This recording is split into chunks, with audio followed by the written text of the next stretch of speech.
The wind howled across the endless Texas plains that morning, carrying with it a biting chill that made the horses restless and the cattle stir uneasily in their pens.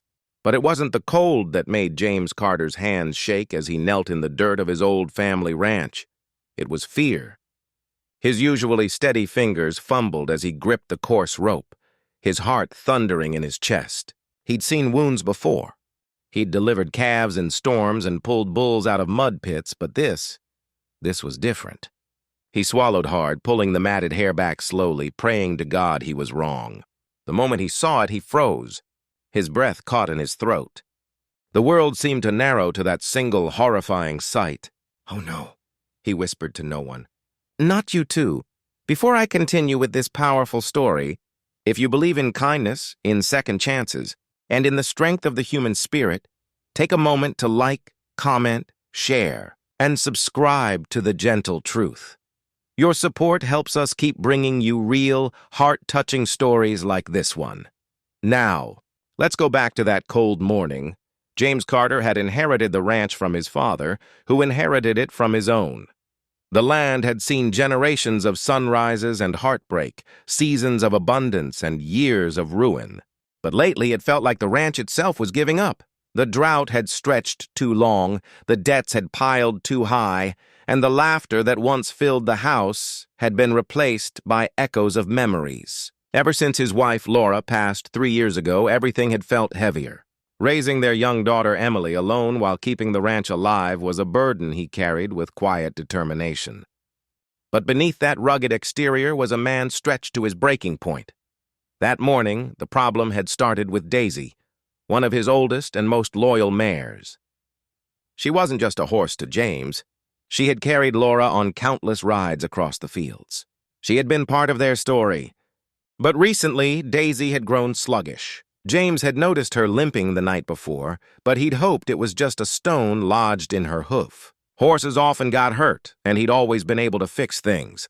But when he led her into the stable that morning and she winced, her breath shuddering, he felt that familiar dread creeping up. He lifted her tail gently, and that's when he saw it. An ugly swelling, dark and raw, a deep infection that had gone unnoticed for too long. It wasn't just her hoof. It was spreading. It hurt down there too, in the place where infection is hardest to treat. The vet was hours away, and James didn't have the money for an emergency visit. His accounts were nearly empty. The last hay delivery had maxed out his credit, and the bank had already sent 2 warning letters. He sat back on his heels, staring at Daisy with eyes that brimmed with helplessness. He had saved so many animals in his life. He had stitched wounds, delivered calves, and pulled life from the brink. But now, with Daisy, the one creature tied so closely to Laura's memory, he didn't know if he could save her, or if he even had the means to try. He spent the rest of the morning in a flurry of motion. He boiled water, cleaned his old medical kit, mixed homemade salves from herbs Laura once grew by the window. Emily watched from the barn doorway, her small hands clutched around the old teddy bear her mother had given her. She was only 8, but she understood more than James liked to admit. Her eyes followed him with a quiet worry that pierced his heart. She had already lost her mother. Losing Daisy, too, might shatter what little innocence she had left. James worked carefully, whispering soft reassurances to Daisy as he cleaned the wound, trying to keep the infection from spreading further. But he knew this was only a temporary fix. Without proper treatment, she wouldn't last more than a few days. He found himself leaning against the stable wall, exhausted, as the evening sun bathed the ranch in orange light. The weight of his failures pressed down on him. He couldn't lose Daisy, not her, not another piece of Laura. That night, after Emily fell asleep clutching her teddy bear, James sat alone at the kitchen table. Bills were scattered across the wood like autumn leaves. His rough hands rubbed his tired face. He could sell a few cattle, maybe, but prices were low this season. He could call his brother in Dallas, but their relationship had been strained since the funeral. He had always been the strong one, the one who didn't ask for help. But pride doesn't heal wounds, and horses don't understand dignity. He stared at the phone for a long time, then finally picked it up and dialed the vet's number.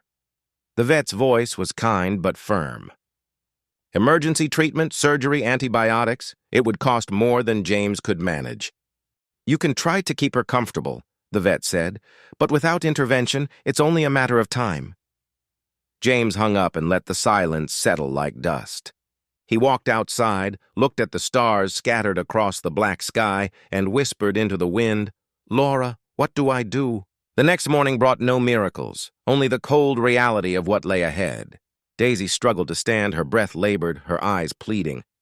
Emily hugged her gently, tears in her eyes, asking if Daisy would get better. James knelt beside them, swallowing the lump in his throat. "I'm trying, sweetheart," he whispered. "I'm trying." Later that day, something unexpected happened. As James was fixing a broken fence post, a dusty old truck pulled into the driveway. It was his neighbor, old Mr. Hernandez, a man who had lived on the next ranch for decades. He'd seen the Carter family through their ups and downs. He stepped out slowly, leaning on his cane, and said he'd heard about Daisy through the grapevine. "I got some leftover medicine from when my mare got sick last year," he said. "It's not much, but it helped her pull through." James felt a lump form in his chest again, but this time it was different. It was gratitude. Sometimes help comes quietly, without asking. Together they administered the antibiotics and cleaned Daisy's wounds thoroughly. It wasn't guaranteed to work, but it gave her a fighting chance. James stayed up all night by her side, refusing to let her suffer alone. He remembered how Laura used to stroke Daisy's mane, whispering secrets to her. He remembered the day they brought Emily home from the hospital, and Daisy had sniffed the baby gently, as if welcoming her to the ranch. He wasn't ready to let go of that piece of their story. Days passed. Slowly, Daisy's breathing grew steadier. The swelling began to subside. She started nibbling at hay again, her eyes brighter. James felt a cautious hope blooming in his chest, like a tiny green shoot pushing through the dry earth after rain. Emily laughed for the first time in weeks when Daisy whinnied at her. The sound filled the barn like sunlight. It wasn't just Daisy who was healing. It was them, too. James realized something important through it all.